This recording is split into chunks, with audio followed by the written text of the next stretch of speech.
Hello विद्यार्थियों, स्वागत है, अभिनंदन है आप सभी सुनने वालों का, पढ़ने वाले पाठक विद्यार्थियों का, सभी का अभिनंदन है।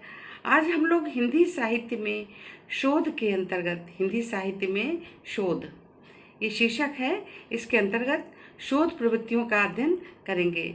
इसके पहले हम लोग शोध का अर्थ और इसके महत्व आदि के विषय में संक्षिप्त रूप से जानकारी हासिल कर चुके हैं। आज हम लोग शोध की प्रविधियों का अध्ययन करेंगे। चलिए विद्यार्थियों, विषय की ओर चलते हैं। शोध प्रविधि क्या है? शोध प्रविधि का अर्थ है शोध कार्य करने के विशेष नियम अथवा विधि। प्रविधि से आशय है प्रविधि की व्यवहारिक युक्तियुक्तता और तर्क संगति। शोध कार्य करने के विषय विशेष नियम से तात्पर्य है रिसर्च मेथोडोलॉजी। शोध कार्यों के लिए प्रयुक्त होने वाली प्रमुख शोध प्रवृत्तियां निम्नलिखित हैं। दो हैं, सर्वेक्षण पद्धति और आलोचनात्मक पद्धति। अब सर्वप्रथम सर्वेक्षण पद्धति। तो सर्वेक्षण विधियों का अध्ययन किया जाता है। सर्वेक्षण पद्धति में सर्वेक्षण विधियों का अध्ययन किया जाता है। इस प्रविधि के अनुसार साहित्य के किसी कालखंड, अंग, विधा, आंदोलन अथवा प्रवृत्ति का क्रमबद्ध विवरण उपस्थित करने में किया जाता है। किसका प्रयोग किया जाता है? सर्वेक्षण पद्धति का। यह प्रविधि शोध के लिए सूक्ष्म और गहन अध्ययन की पृष्ठभूमि तैयार करता है। सबसे इम्पोर्टेंट पॉइंट ये है कि ये जो प्रविधि है, सर्वेक्षण प्रविधि, वो शोध के लिए सूक्ष्म और गहन अध्ययन की पृष्ठभूमि तैयार करती है। अब आपका आया आलोचनात्मक पद्धति। यह प्रविधि अन्य विधियों की तुलना में अधिक प्रभावशाली और सार्थक मानी जाती है। कौन सी? आलोचनात्मक पद्धति। आलोचनात्मक शब्द से यह भ्रम नहीं होना चाहिए कि इस पद्धति के अंतर्गत शोध में शोधार्थी के लिए आत्म परकता की छूट है, माने अपने आप को परखने की छूट है। शोधार्थी विषय से वस्तुनिष्ठ रूप में ही संबद्ध है। शोधार्थी विषय से वस्तुनिष्ठ रूप में संबद्ध है, किंतु उसे निष्कर्षों को आलोचनात्मक तर्क संगत रूप में प्रस्तुत करना होता है। इस प्रविधि के अधीन अध्ययन के निम्नलिखित प्रकार हैं। कौन से प्रकार हैं? काव्यशास्त्रीय प्रविधि, भाषा वैज्ञानिक शैली, वैज्ञानिक प्रविधियां, समाजशास्त्रीय अध्ययन की प्रविधि, तुलनात्मक प्रविधि, मनोवैज्ञानिक प्रविधि, समस्या मूलक प्रविधि, आगमन निगमन प्रविधियां, क्षेत्रीय अध्ययन प्रविधि, वर्गीय अध्ययन प्रविधि। उपर्युक्त विधियों को हम निम्न प्रकार से समझ सकते हैं। कौन सी सबसे पहले है? काव्यशास्त्रीय प्रविधि। तो इस प्रवृत्ति के अंतर्गत रचना प्रविधि है। प्रविधि इस प्रविधि के प्रवृत्ति नहीं है। इस प्रविधि के अंतर्गत रचना के काव्य पक्ष के विभिन्न अंगों में काव्य रूप, अभिव्यंजना, शिल्प, भाषा शैली, भाव तत्व तथा प्रभाव इत्यादि का प्रामाणिक विवेचन रहता है। क्या रहता है इसमें? कि इस प्रविधि में, प्रविधि है यहाँ पर, के अंतर्गत रचना के काव्य पक्ष के विभिन्न अंगों में काव्य रूप, अभिव्यंजना, शिल्प, भाषा शैली, भाव तत्व, प्रभाव इत्यादि का प्रामाणिक विवेचन रहता है। आगे देखिए, यह शास्त्रीय प्रविधियां हैं। इन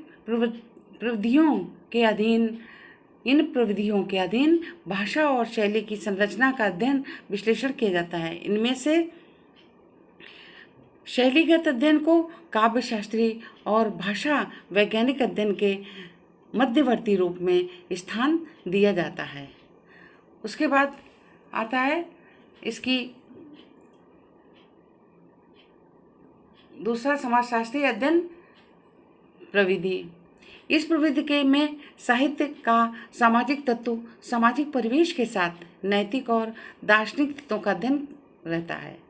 इस प्रविधि के अंतर्गत साहित्य में सामाजिक तत्व, सामाजिक परिवेश के साथ नैतिक और दार्शनिक तत्वों का अध्ययन रहता है। व्यापक रूप में रहता है। इसे ऐतिहासिक प्रविधि भी कहा जाता है। व्यापक रूप से रहता है इसलिए ऐतिहासिक प्रविधि भी कहते हैं। फिर तुलनात्मक प्रविधि।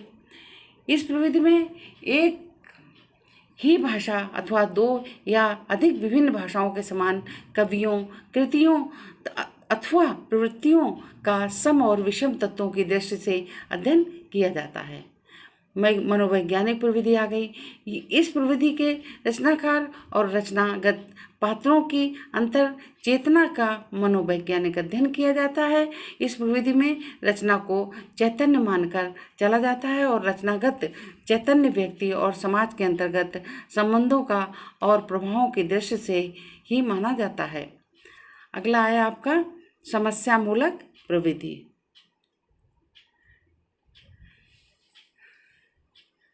इस प्रविधि में शोधार्थी की दृष्टि का लक्ष्य साहित्य का सांगोपांग अध्ययन न होकर समस्या, ये ना बड़ा नहीं होगा, ये एक डंडा इसमें नहीं होगा, छोटा ना न होकर समस्या विशेष की दृष्टि से शुद्ध करना होता है।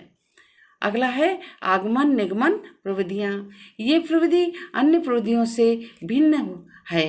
यह अध्ययन के सभी प्रकारों में दृष्टि अप्रोच इंग्लिश में कहेंगे रूप में विद्यमान रहती है।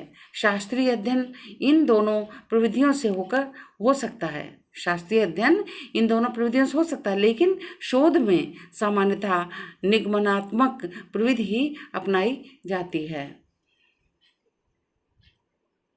आलोचनात्मक प्रविधि चल रही है ना, उसके अंतर्गत एक और उसका हिस्सा है क्षेत्रीय अध्ययन प्रविधि। इस प्रविधि में किसी क्षेत्र विशेष के साहित्यकारों की रचनाओं के अध्ययन से उनकी सामान्य साहित्यिक प्रवृत्तियों का उद्घाटन किया जाता है।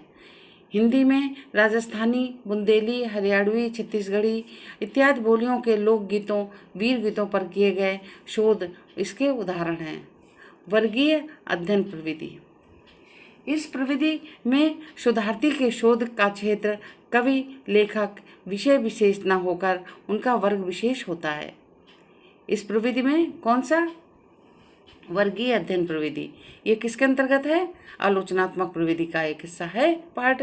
तो वर्गीय अध्ययन प्रविधि, इस प्रविधि में शोधार्थी के शोध का क्षेत्र कवि, लेखक, विषय विशेष न होकर उनका वर्ग विशेष होता है, क्योंकि कई बार लेखक अपनी मौलिकता को रखते हुए भी वर्ग विशेष के रूप में साहित्यिक साधना करते हैं।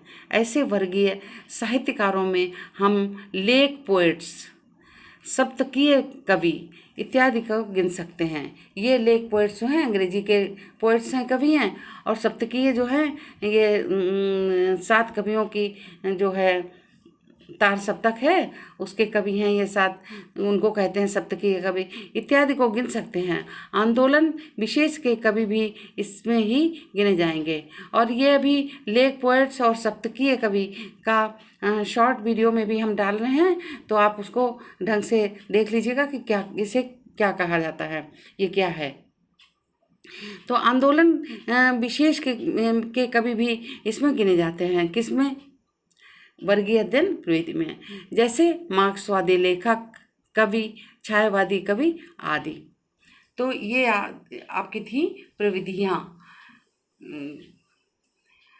अब हम लोग महत्व के विषय में, ये वीडियो तो लंबी हुई जा रही है, तो इसके महत्व हमने शॉर्ट में पहले पढ़ाए थे आपको, शॉर्ट वीडियो डाली है, और उन्हीं पॉइंट्स को हम विस्तृत रूप से समझाएंगे अगले वीडियो में। तो चलिए, धन्यवाद।